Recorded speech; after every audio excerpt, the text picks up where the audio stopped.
Book of Joshua, chapter 15. Great news, we're over halfway now through the book of Joshua. Bad news today, there are 63 verses.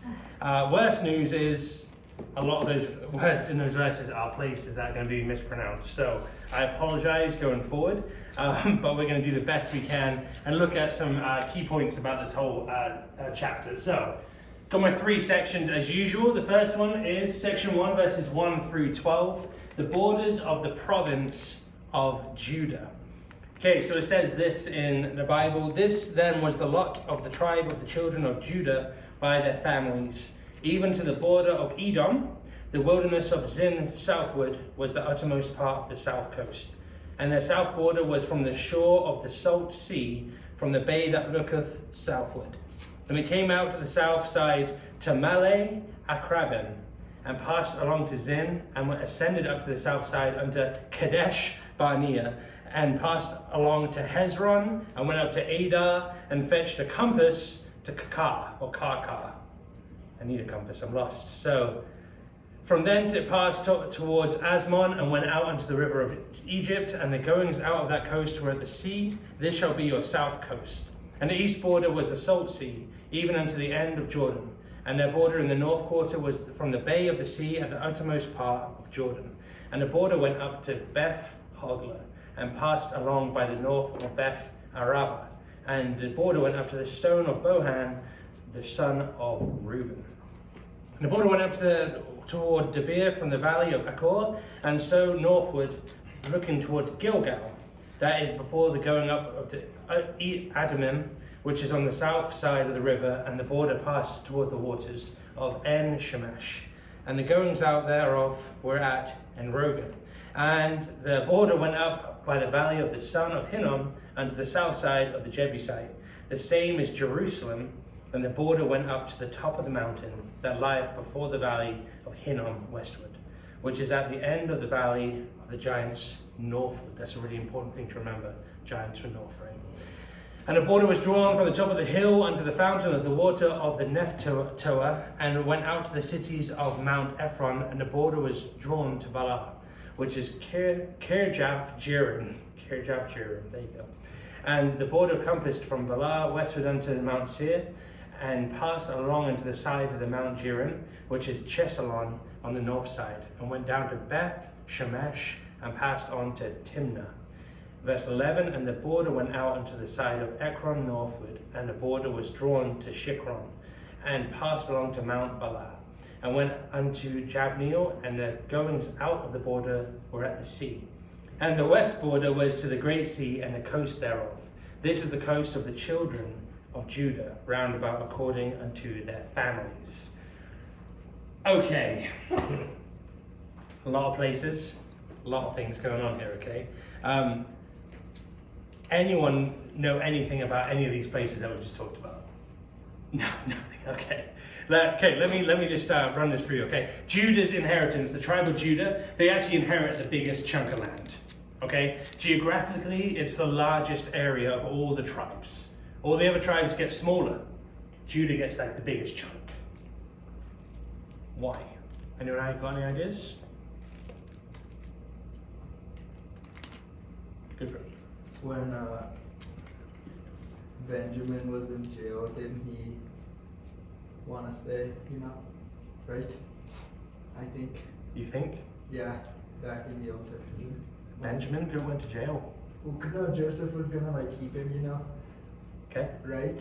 I think. Am I making this up? I don't know, did I? I don't know. I'm working out whether you're trying to tell me or you're asking me a question, sure. right? I'm not too sure. Think about the future. Isn't it because he's the firstborn? Was he? Yeah. Stick with it then. Keep going. What does that mean? That means he gets more inheritance. Because of the blessings of the Father, right? So let's think about that. Firstborn, blessings of the Father. But now think about what happens in the future. What's one of Jesus' nicknames? Lion of Judah. Lion of Judah. There's a reason why Judah was given that area and was given that area to be in control of, because God's plan was going to be fulfilled through this, okay? So, verse 3, we're going to go through this real quick because, again, 63 verses. But I'm going to just jump straight through to verse 3. And it went out to the south of the side to Maleh Akrabim, and passed on to Zin, and ascended up from the south side unto Kadesh Barnea, and passed along to Hezron, and went up to Adar, and fetched a compass to Karka, okay, which is southward to the border of Edom. Okay, so Edom's in here, and it's there. What was Edom? Anyone know about Edom? Come on. It was a guy. I think it's a place. We've studied through it before. It was like a hidden city. Yeah? In what book of the Bible did we study through it? In Esther. Obadiah. Right. Obadiah. It was like made out of rock. And Yeah, it was built into supposed to be like fortified. Impenetrable. Yeah. And these guys stumbled across it by walking down this goat's path, and they like found the city. Like, whoa! That's like how archaeologists like found it. Yeah. So Edom is like a real place. Been like it's look on Google it. It's ridiculous still, and it's so big, but it's built into the hills. So they have this now in their territory. Like that, I'd make that my house. Like, I'll be honest with you, that'd be my city. I'd want that now.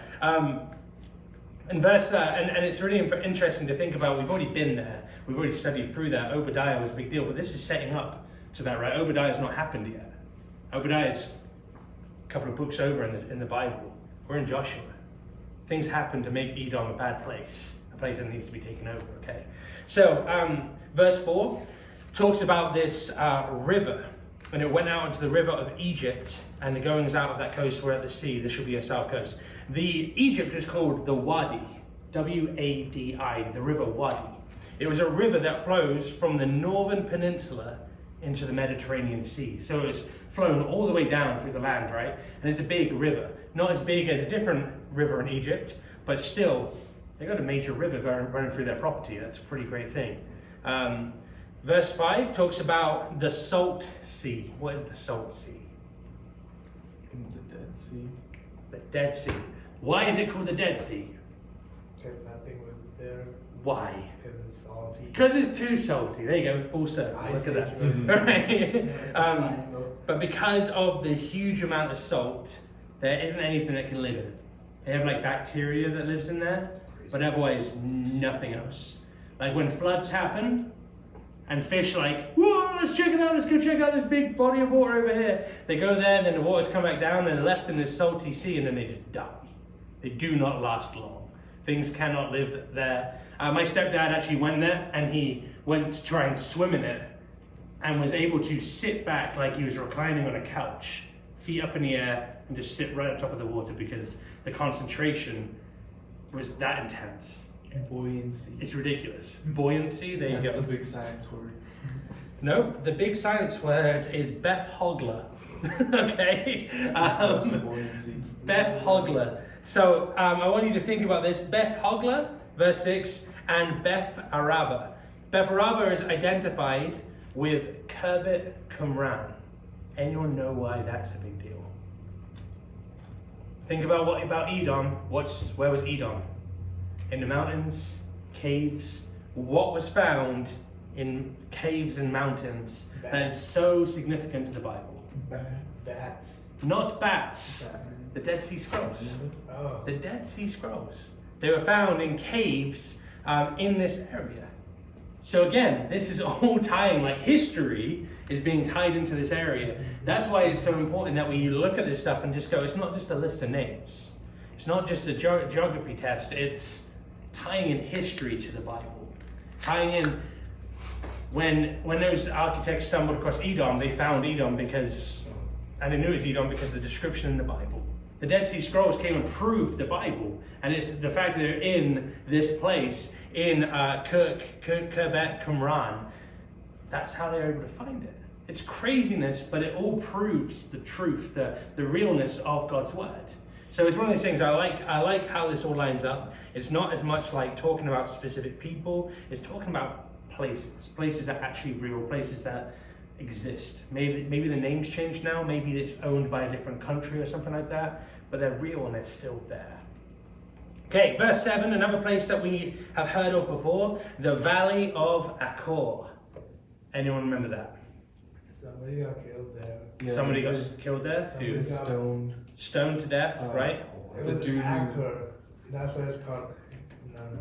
It was the I dude called him with the- Achan, but I'm pretty sure that's Oh, not how you say then his he name. hides it up under the tent. Yeah, He hid stole all that gold, the gold silver, and the clothes and bronze. stuff. So, Joshua 7, 24 to 26, you can check that out, where him and his family and what else got stoned? His They all get like rocks thrown at them, his cattle, his sheep, his brand new Tesla. No, like, all the things he owned were destroyed. The tent was burnt, his clothes were burnt, all that stuff, because people, you weren't allowed to have it anymore.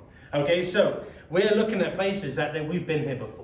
Right, chapter 7, we've been there. And there it says, from the valley of Achor and so northward, looking toward Gilgal. What's Gilgal? Come on. What is it? You guys know. You know Gilgal. It's a very popular place in the Bible. Oh, Was it where the those fight guys was? lived there. What? Was it where the big fight was? Where Joshua like held out his. So it was around, like they came from Gilgal. Oh yeah. Okay. Like that, Gilgal's the home base, remember? They crossed the river, and they made that little place, the little home base, and they were like, and we're going to call this Gilgal. Okay? So, Gilgal, home base that has been home during these campaigns, all these conquests. We can read Joshua 5, 9 to 10. That's when they were able to celebrate the Passover in the Promised Land in their new home in Gilgal, okay? Verse 8, we learn about the valley of the son of Hinnom. The Greek word for this, Hinnom, awful word, basically means hell. Hell. The valley of hell. It's a place. And this valley encircles the old city of Jerusalem. The old city, it encircles it on the south and on the west. We can read in Jeremiah 7:31 that this valley was used as a place of child sacrifice. Okay, that means not for God, for a different God, right? For a lower G, a lowercase g God, not like a capital God, right? That means real, not, to fake, nothing like that. So, it's also mentioned in 2 Kings 23:10. And in the New Testament, we can see that this valley represents the site of judgment on the wicked. When people get told to go to hell, it wouldn't be like, get out of here. It would be, go to that valley and get out of it. Be judged. You're out. Okay? Mount Seir in verse 10. Not the same Mount Seir as in Edom. Okay? We're not talking about the western region of Judah. That's how we know that we're talking about a different mountain. Okay? We can see this reference to the Armana letters that Scott touched on. In his Bible studies that revert to a Mount Seir near to Jerusalem. That's the one we're talking about. So you've got one by Edom, but you've got one by Jerusalem as well. It's kind of confusing. I don't know why they'd have the same names, but they did. Okay? Hence York in England and New York in I was just America, thinking like it's how, people Use them. people keep it similar so they can remember it, right? That's the funny thing about that. So I want to just do a little disclaimer, but it seems really unnecessary to go through this long list of what's coming next, okay? And what we just went through. But it's really important that we do so that we can see the huge promise that comes true through God. Okay, through obedience, through looking to Him, following His word, everything like that. That's what's gotten to the children of Israel to this point where they get to inherit the promised land. And now they're getting this list. Judah, you get this city, this city, this city, this city, and you're like, whew, why? And you're like, because you just listened, because you just obeyed, you stayed faithful, you stuck with the plan, and God's rewarded you for that. And I think that's a really key part. When we walk by faith, God blesses you, and you get to see this incredible moment of how much God blesses the children of Israel here, and other people as well. Okay, section 2. The land of Caleb and his family, verses 13 through 19.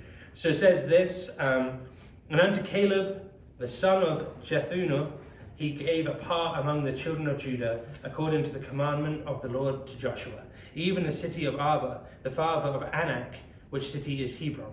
And Caleb drove thence the 3 sons of Anak, Shishai, and Ahiman, and Talmai, the children of Anak. And he went up thence to the inhabitants of Debir, and the name of Debir before was Kirjath-Sepher. And Caleb said, He that smiteth Kirjath-Sepher and taketh it, to him will I give Achsah my daughter to be their wife. Right? There's a reward here. Verse 17, and Othniel, the son of Kenaz, the brother of Caleb, took it, and he gave Achsah his daughter to wife. And it came to pass, as she came into him, that she moved him to ask of her father a field, and she lighted off her ass, and Caleb said unto her, What wouldest thou?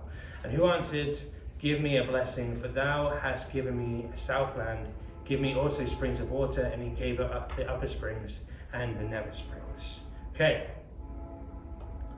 Lots of things to go through here as well. Oh, clicked that wrong. Okay, verse 14.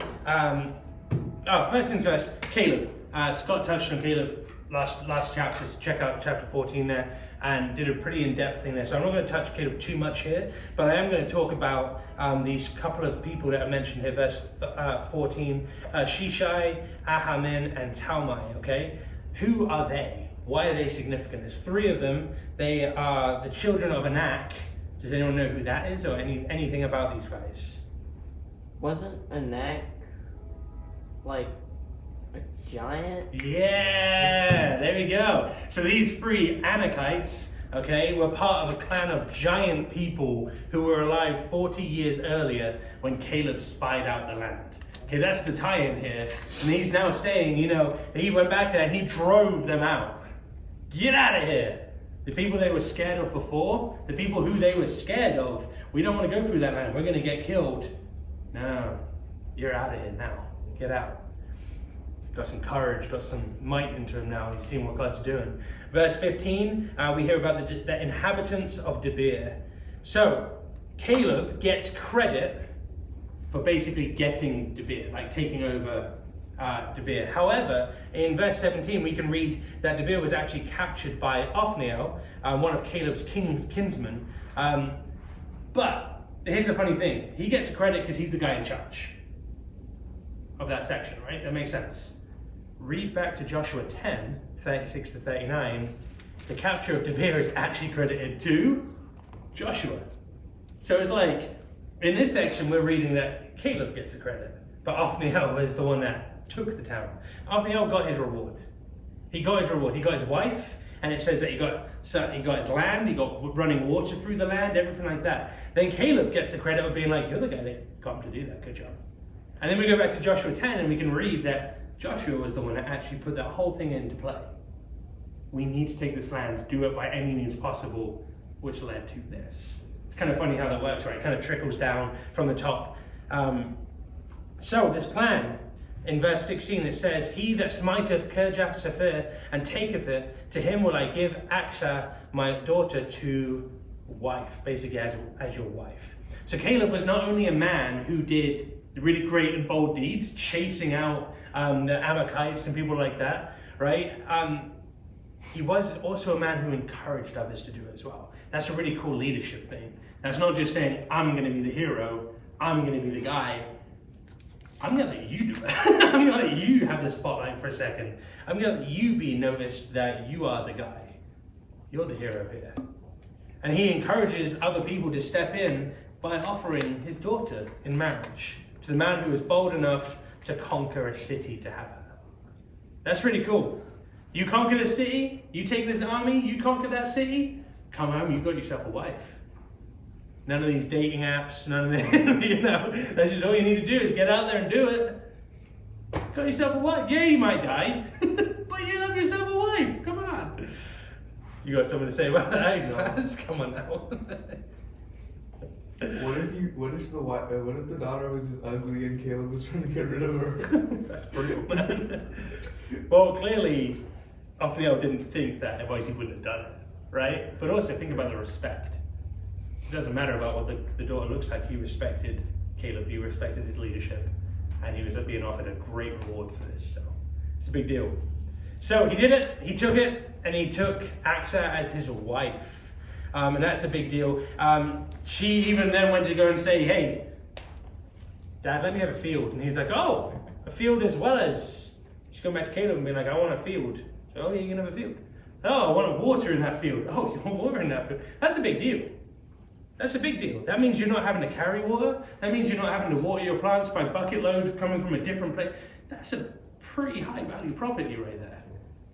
So I want you to think about it. Othniel didn't just inherit or gain a wife out of this. He gained really high valuable property, respect from Caleb, who was respected by Joshua. You know, there was a trickling through here of blessings for the guy that did what he was asked to do. I think that's a really key part. He came through with what he was asked to do, and he did it well. Okay, final section. Whoo, this is the big one. The cities, the villages, and the regions occupied by Judah. Whoo! I went about this a couple of ways. I tried to write down every single one of these places and find them on a map and circle it. And after a while, they were just circles all over the place on my little printed map, and it made no sense to me. So we've got this, and I'm going to go through the verses. There's going to be 43 verses, a lot of reading, so I apologize. But then I've got 2 maps to look at to hopefully help us to really kind of visualize what's going on instead, okay? So if you can bear with me through the through the bad mispronunciations and stuff like that, then we'll get to some good maps instead. Yay for maps. Okay, so verse 20 to 63 says this: "This is the inheritance of the tribe of the children of Judah according to their families. And the uttermost cities of the tribe of the children of Judah toward the coast of Edom southward were Kabzeel and Ader and Jagur and Kena and Dimona and Adada, and Kadesh and Hazor and Ifnan, Ziph and Telem and Beloth and Hazor, Hadattah and Kirioth and Hezron, which is Hazor." That gets really confusing. There's a couple of places that have 2 names, and we point that out in a minute. Aman and Shema and Moladah and Hazar Gadah and Heshmon and Beth Paleh or Palet and Hazar Shual and Beersheba and Biz Jophjah, Balal and Ayim and Azim and El Tolad, Chesil and Hormah, Ziklag and Madmanah and San Sana and Lebaoth and Shillim and Ain and Rimmon.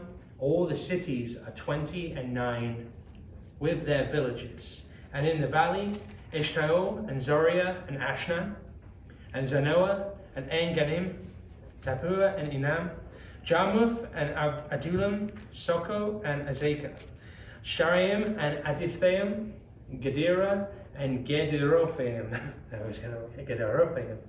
14 cities with their villages. I tried to practice these, by the way, guys. I'm just saying. I ran through these a fair few times. It does not come easy off the tongue. So, verse 37, Zenan and Hadashah and Migdalag, Dalgad, and Dilean and Mishpah and Joktheel, Lachish and Boshkath and Eglon, Kabon, Lamam and Kiflish, Gederoth, Beth Dagon, Nama, Magadah, 16 cities with their villages, Libnah and Ether and Ashan and Jiphthah and Ashnan and Nezib, and Keilah and Akshib and Marash, 9 cities with their villages, Ekron with her towns and her villages, and from Ekron even unto the sea, that all lay near Ashdod with their villages, Ashdod with her towns and her villages, Gaza with her towns and her villages, unto the river of Egypt, and the great sea, and the border thereof. Verse 48, and in the mountains, Shamir, Jatir, and Soko, and Dana, and Kirjath, Sana, which is Debir, and Anam, and Eshtemoh, and Anim, and Goshen, and Holon, and Gilo, 11 cities with their villages, Arab, and Dumah, and Eshiam, and Janum, and Beth Tapah, and Atheka, here you go, and Humta, and Kirjath Zaba, which is Hebron, and Zior, 9 cities with their villages, Maon, Carmel, and Ziph, and Judah, and Jezreel, and Jokdaim, and Zanoah, Cain, Gibeah, and Timnah, 10 cities with their villages, Halbul, Bethzur, and Gedor, Maraph, Bethanon, and Eltekon, 6 cities with their villages, Kirjath Baal, which is Kirjath Jearim, and Rabbah, 2 cities with their villages, And in the wilderness, Betharaba, Medin, Sekaka, and Nibshan, and the city of Salt, and Egedi, 6 cities with their villages. And as, final verse, and as for the Jebusites, the inheritance of Jerusalem, the children of Judah could not drive them out. But the Jebusites dwell with the children of Judah at Jerusalem until this day. Whew. Are you glad I didn't make you say those words? Yeah. Yeah, there you go. Jimmy Jimmy's- did great. Did I do it right? Yeah. Oh, thanks, man. I appreciate that.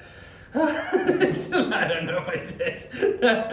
But here's what we're going to do here. Okay, I'm going to split these up a little bit. We're going to have a little look at some maps. So I'm going to pop one right up there. We used this last time as well, where you can see the separation of all the tribes. Judah is right down the bottom here. Remember I said about Simeon being in a bad spot if you're in a military situation? Completely encompassed by Judah there. So Judah has, again, the largest amount of occupiable area. Manasseh does as well at the top here, but doesn't compare to the land that Judah's been given, okay? So we're going to look at a couple of different sections here, and which makes it easier to count. So we start off right at the start. Some of the uttermost cities towards the coast of Edom, okay? So we've got verses 21 through 32. There are 38 named cities or places or regions that they are given, okay? But then it's all going towards the sea, okay? So it's all around this area, and then they give 9 to Simeon. So it comes down from 38 down to 9 because 9 are transferred to Simeon. And others in the valley, verse 33, are counted to be 14, but there are 15 named.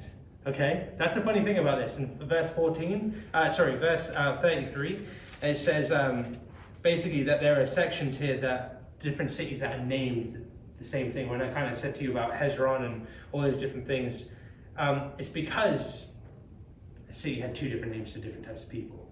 Okay, so you had to do both names in there, but it meant the same one.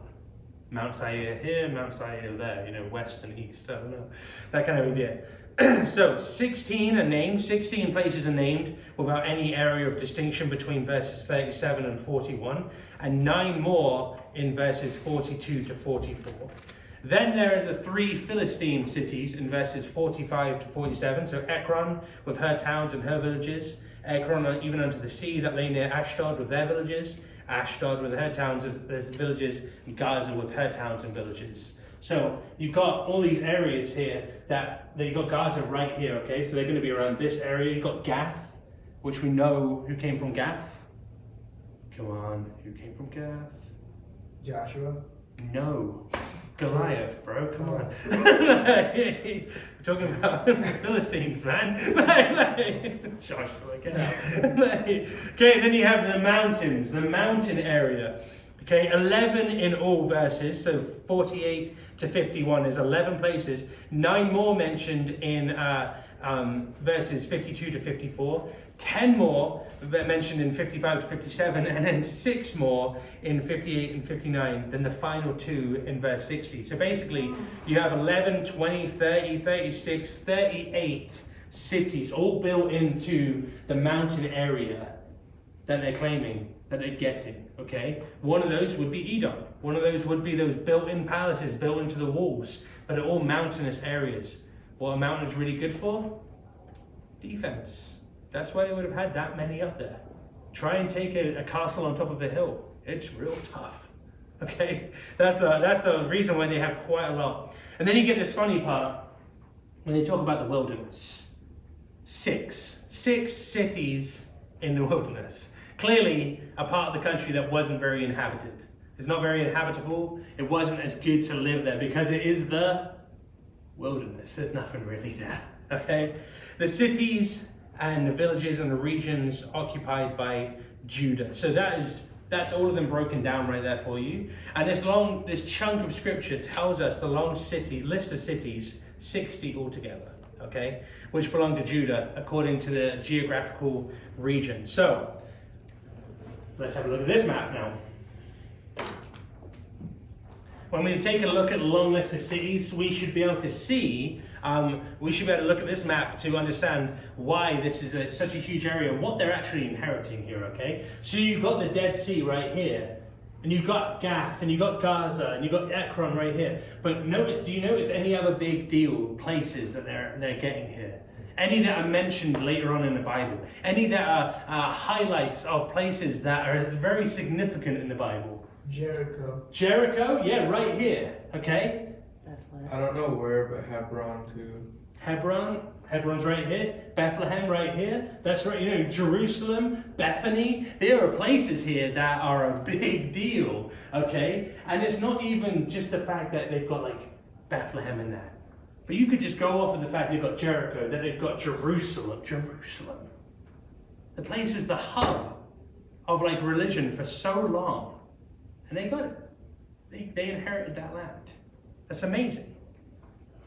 But the tough part about this is even though they inherited this whole area, and obviously this is just kind of a few of the big places. You're not seeing the small villages. You're not seeing the regions actually cut out like geographical, like state lines and stuff like that, like lining them all up. So there's regions, there's cities, there's towns, all these places that they're getting. But it ends with this final verse here, in verse 63, it says, as for the Jebusites, the inhabitants of Jerusalem. The pinpoint, the big deal, the main one that they wanted, right? The children of Judah could not drive them out. They couldn't get rid of them. But the Jebusites dwell with the children of Judah at Jerusalem until this day. The Jebusites are identified with Jerusalem. Look at Judges 19, 10, and 11 if you want to check out that. Basically what we're saying here is the Israelites failed to drive them out. They failed to get rid of them. They failed to clear them out. And the failure is attributed, it's funny because reading ahead, the failure here is actually attributed and connected to the tribe of Benjamin, not the tribe of Judah. But it's in Judah's land, right? The city of Jerusalem sits right on the borderline between Benjamin and Judah when they're looking at that. But David, looking later on, 2 Samuel 5, 6 to 10, is credited with conquering Jerusalem. It happens eventually. There's the good news. There's the good news at the end of this, all right? They don't just get to be there the whole time. But either way, the city of Jerusalem was very hard to conquer because it was set on top of hill. Defending it is made a lot easier. There's a lot of places all over the world that you can see forts, castles, encampments put on top of a hill. Why? Better sight, better defense. Tires your enemy out as they have to walk up to it, right? And that's the crazy thing that you see with castles all over the world. But they were doing it all the way back then as well. So, you end with this note of inheritance, and good job, and well done, and this is what you get, and this is what you get, but you're still messed up. With all this conquering, and all this following of God, and all this faith, and walking by faith, and eating the manna, and drinking the water, and crossing the sea, and fighting, and fighting, and fighting, and fighting, and fighting, they could not drive out the Jebusites. And they still dwell with the children of Israel in Jerusalem to this day. So, that's Joshua 15. A lot of long words. I'd encourage you to go back and highlight those places that you know of in your Bibles. Do a little bit of a deep dive. I did. There's just too many places. And you can go on and use any basic Bible software on your computer or anything like that, and just type in Gaza, and it will bring up all the times it's mentioned in the Bible.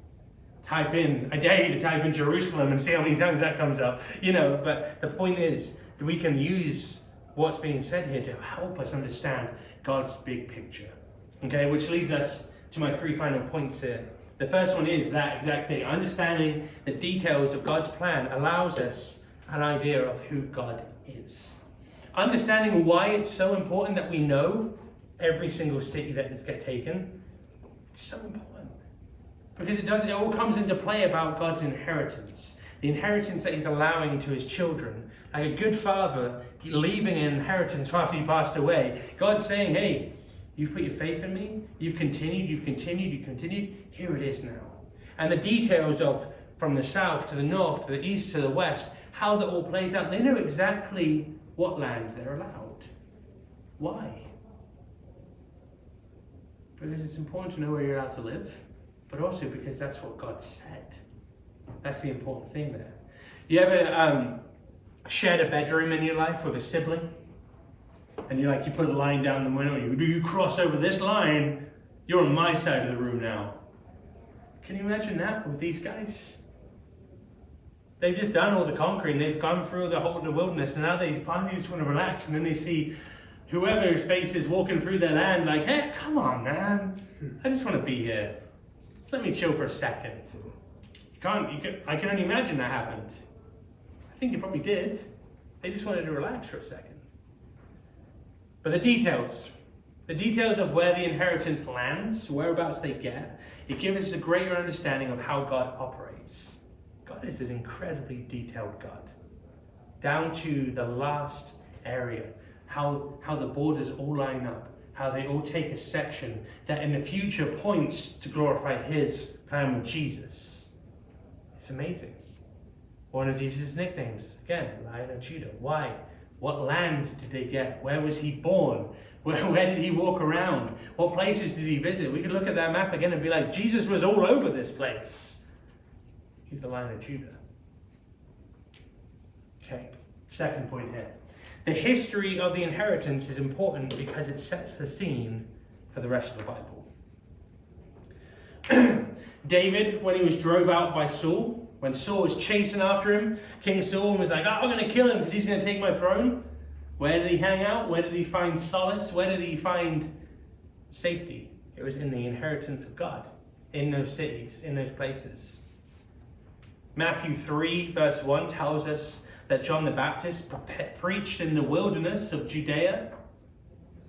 It's a big deal. It's an incredibly important thing to understand that what's being said here sets the scene for the rest of the Bible. And it's important to know how us losing grip of what God's given us, how that dictates the rest of the Bible as well. You're going to read later on when we go through the rest of these chapters, more inheritance, more gifts that God's given. But then you're going to read after we go through more books, after you go through Joshua and you go through the rest of the Bible, you're going to see how they lose.